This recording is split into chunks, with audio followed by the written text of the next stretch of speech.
Hey, what's going on, folks? Another episode of Ryan Reviews Everything, and let's talk about the latest episode of The Shy. This is The Shy, Season 7, Episode 9. So I'm assuming we have the season finale next week, but for now, once again, Season 7, Episode 9. And let's just talk about the biggest thing in the room. Pause. Emmett. The entire episode was a 50-50 chance if Emmett was going to survive. Good thing for the fans and good thing for the show. Emmett does survive, and I thought it was kind of like when you, in hindsight, when you look at the whole episode in its entirety, you kind of saw the telltale signs that, okay, if Emmett does make it, he is going to want to marry Keisha. You know, they briefly was bringing it up here and there early throughout the episode, like Keisha's like, well, we can't do such and such because we're not married, and then Emmett is like, what's the big deal? Anyway, they find, he comes up out the coma, or comes up, recovers after surgery rather, and he just immediately proposes to her. And the reason why I said you see other telltale signs of it, even in this particular episode, she can't even go back there to check on Emmett because technically they're not married. So I thought that was kind of a big hint about, some of the blurring signs, what was going to happen should Emmett live. So I'm glad Emmett survived. I felt like that would have been a huge loss for the Shy. And clearly the writers realized that as well and just left us viewers on the edge of our seats. I think it's clear to say at this point, Reg is definitely the antagonist that everyone just hates. I'm not gonna say he's as powerful as Duda by any means. I feel like he's just grimy. He's just a grimy dude. You saw that with his brother taking his brother's girl. You see that when he steps over Jamal after he gets, pew-pewed or whatever they say to keep things TikTok and YouTube safe. You see all these different things about how he could be a grimy dude. He gives the same type of action to Emmett when Emmett steps to him, and it's, and asks Hannibal to drag him outside and take care of it. So, yeah, I really feel like there's just plenty of examples of Reggie being a grimy dude, and to the point to where, hey, he had to get out of Jake's apartment. So I thought that was good for Trig or Vic and Jake to come together to make sure he gets out. I'm not gonna front, man. One part I thought was funny, and maybe I'm out of touch. Maybe I'm just out of touch. I'm not gonna front like I'm some street guy, anything like that. I did find it hilarious, when there's a part where Reg is like, look, man, I need a bodyguard. He uses another word, but he pretty much needs a bodyguard who's going to be around him 24/7, who's not afraid to let things go, let some things off if things get a little hot and heavy. And he is, there's Keith, the guy who just got fired from Smokies. He suggests this particular woman to do the job.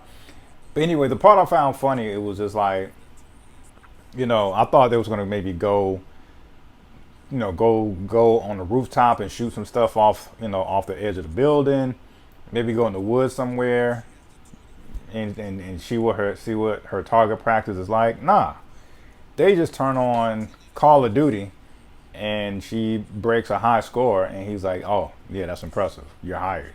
And it's like, hey man, like I'm nice in Call of Duty and all the other games of that nature, but I've held a tool in my hand, probably no less than 5 times in my entire life, and I'm 41.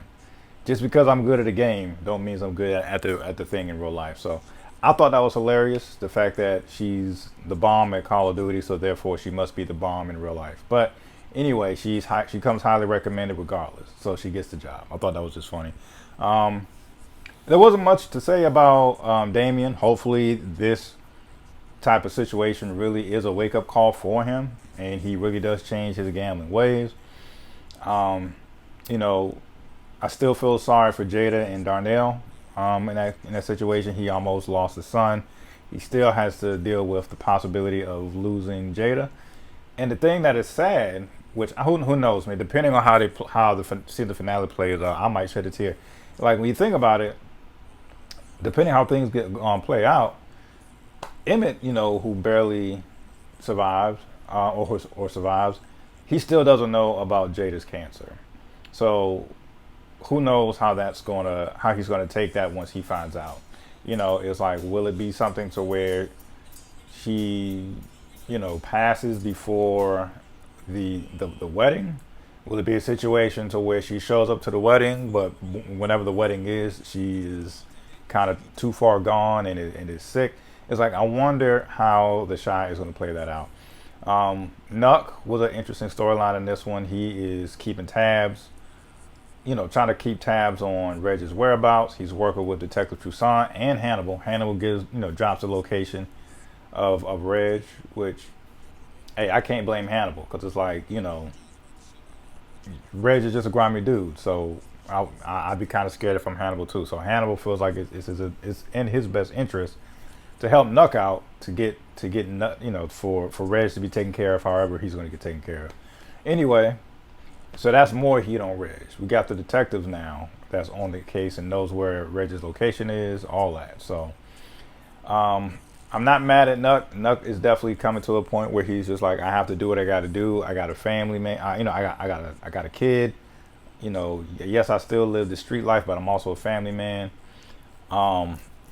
So I'm not mad at Nuck. Yeah, granted, I guess it's a street code thing to not work with the cops.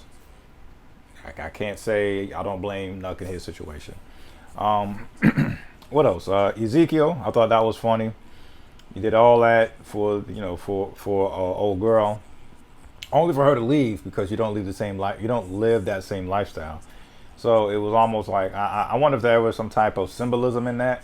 It's like you're chasing this white woman around to the point to where your congregation turns on you, and the moment you lost your congregation, you end up losing the thing that you were pursuing in the first place. You were pursuing this woman. And I don't want to sound rude. I just forgot the lady's name, but he's pursuing the Caucasian woman and ends up losing his congregation, and almost as a domino effect loses her because she is used to a certain lifestyle. So I thought that was kind of, maybe it's karma.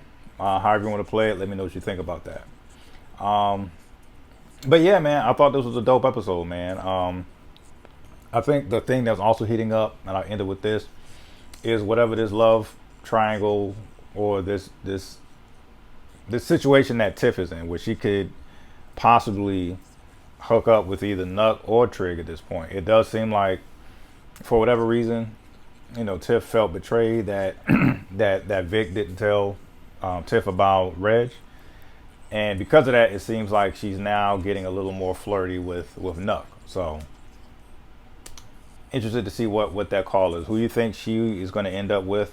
I would like to know. Let me know in the comments. So, hey man, I thought this was a dope episode. Love it or hate it. That's my take. Peace.